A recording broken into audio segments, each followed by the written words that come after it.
இன்றைக்கி நம்ம என்ன படம் பார்க்க வரோம்னா 6வது 3ஆம் பருவத்தில் இயல் 1 பாரதம் அன்றைய நாற்றங்கள்ங்கிற பாடம் தான். நுழைய முன் அங்கே என்ன சொல்லியிருக்காங்க, நம்ம நாடு வந்துட்டு ரொம்பவே வளம் பொருந்திய நாடு. இங்கே இயற்கை வளம் மட்டும் இல்லை, அதையும் தாண்டி இலக்கிய வளங்கள் எல்லாமே கொட்டி கிடக்கு அப்படின்னு சொல்லியிருக்காங்க. இன்னொன்று என்னென்னா, வேற்றுமையில் ஒற்றுமை அப்படிங்கிற வார்த்தைக்கான பெரிய எக்ஸாம்பிளே நம்ம நாடு தான். ஏன்னா இமயம் முதல் குமரி வரை இந்தியர்கள் எல்லாருமே. ஆனால் நமக்கு இடையில சாப்பாடு, உணவு, உடை, மொழி, நாகரிகம், பழக்கம் இது எல்லாமே வேறு வேறையாக இருக்குது. ஆனாலும் வேறுபட்டாலும் இந்தியன் அப்படின்ற அந்த ஒரு வார்த்தையில் எல்லாருமே ஒன்றுபட்டவர்களாக இருக்கோம். அந்த மாதிரி தேசிய ஒருமைப்பாடலை போற்றுற விதமாக இங்கே ஒரு பாடல் இருக்குது. பாடல்களை போகலாம். புதுமையில் செய்த தேசம் இது, பூமியின் கிழக்கு வாசல் இது. தெய்வ வள்ளுவன் நெய்த குரல்தான் தேசம் உடுத்திய நூலாடை. மெய்களை போற்றிய இந்திய தாய்க்கு மெய்யுணர்வு என்கிற மேலாடை.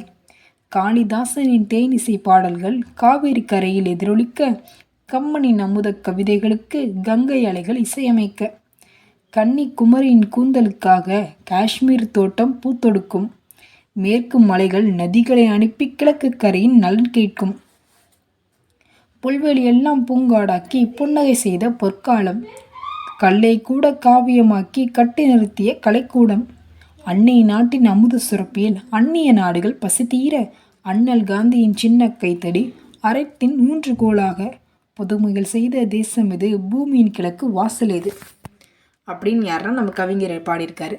கவிஞர் யாருன்னா தாரா பாரதி. சொல்லும் பொருளும் மெய் அப்படின்னா உண்மை, தேசம் என்றால் நாடு. பாடலின் பொருள்: பூமியோட கிழக்கு வாசலாக திகழ்கிறதே இந்திய நாடு தான். அது பல புதுமைகள் செய்த நாடு.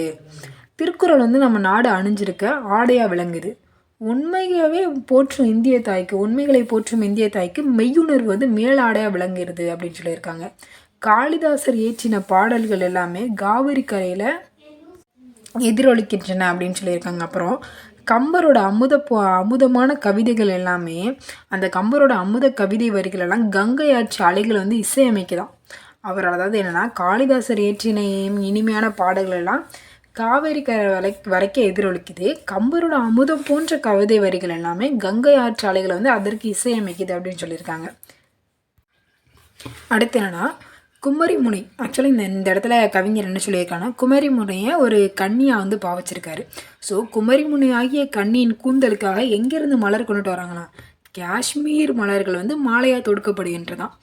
மேற்கே தோன்றும் நதிகள் எல்லாம் கிழக்கு எல்லை வர பாய்ஞ்சு நமக்கு இங்கே நன்மைகளை தருது அப்படின்னு சொல்லியிருக்காங்க. அடுத்து புல்வெளி எல்லாம் பூக்கள் மலர்ந்து பொற்காலமாக புன்னகை புரிகின்றன. அதாவது புல்வெளிகள் எல்லாம் பூக்கள் இருந்தால், இப்போ ஏதோ ஒரு இடத்துல பச்சை பசேன்னு இருக்குது, புல் அது ஃபுல்லாமே மலராக இருந்துச்சு, ஃப்ளாராக இருந்துச்சுன்னா நமக்கு மனசுக்கே பார்க்க ஒரு மாதிரி சந்தோஷமாக நிம்மதியாக இருக்கும்ல. அதுதான் அந்த இடத்துல சொல்லியிருக்காரு. புல்வெளிகள் எல்லாமே பூக்கள் மலர்ந்து அதை பார்க்கவே பொற்காலம் மாதிரி அவ்வளோ புன்னகையாக இருக்குது அப்படின்னு சொல்லியிருக்காரு. அப்புறம் என்ன, கல்லில் செதுக்கின சிற்பங்கள் அதெல்லாமே சேர்ந்து ஒரு காவிய கலைக்கூட மாதிரி காட்சி தருகுதான். அல்ல குறையாத அமுத சுரப்பியாக அன்னை பாரத நாடு திகழ்கின்றதுன்னு சொல்லியிருக்காங்க. அடுத்து என்னன்னா, நம்ம நாடு பிற நாட்டு மக்களோட பசியை தீக்குது. அறத்தின் ஊன்றுகோலாக எது திகழ்குதுன்னா, காந்தியடிகளோட அகிம்சைங்கிற அந்த ஒரு சின்ன கைத்தடி, சிறிய கைத்தடி தான் அறத்தின் ஊன்றுகோலாகவே விளங்குகிறது அப்படின்னு சொல்லி இந்த பாடலுக்கான பொருளை தாராபாரதி சொல்கிறாரு. அடுத்த நூல்வழி. நம்மளோட நூலாசிரியர் யார்? தாராபாரதி. அவரோட இயற்பெயர் என்ன அப்படின்னா ராதாகிருஷ்ணன். இவரோட இன்னொரு அடைமொழி, அதாவது அடைமொழி சிறப்பு பெயர் அந்த மாதிரி சொல்லலாம், கவி ஞாயிறு. இவர் எழுதின நிறையா நூல்கள் இருக்குது. நமக்கு இங்கே ஒரு 2-3 நூல்கள் கொடுத்துருக்காங்க. புதிய விடியல்கள், இதயங்கள் கிழக்கு, விரல் நுனி வெளிச்சங்கள், இந்த மாதிரி சில நூல்கள் மட்டும் நமக்கு கொடுத்துருக்காங்க. அப்புறம் நம்ம பாரதம் அன்றைய நாற்றங்கால் அப்படிங்கிற பாடல் எதில் இருக்குன்னா, தாராபாரதியின் கவிதைகள் அப்படிங்கிற தொகுப்பில் தான் இந்த பாடல் இடம்பெற்றிருக்கு. இதோட இந்த பாடம் முடியுது. அடுத்து என்ன, சரியான விடையை தேர்ந்தெடுத்து எழுதுக. தேசம் உடுத்திய நூலாடை என கவிஞர் குறிப்பிடும் நூல் என திருக்குறள். நம்ம பார்த்தோம் அவ்வளோதானே. காளிதாசனின் தேனிசை பாடல்கள் எதிரொலிக்கும் இடம் என்ன? காவேரி கரை. கலைக்கூடமாக காட்சி தருவது என்னது? சிற்பக்கூடம். நூலாடை அப்படிங்கிற சொல்ல நம்ம பிரித்தோம்னா நூல் ப்ளஸ் ஆடை, எதிர் ப்ளஸ் ஒலிக்க, இந்த சொல்ல சேர்த்து எழுதுனா எதிரொலிக்க. இந்த பாடம் முடிஞ்சது. நம்ம அடுத்த பாடத்தில் பார்ப்போம். பாடங்களை எப்போவுமே நீங்கள் புத்தகத்தை கண்ணால் பார்த்து ரீட் பண்ணுங்கள்.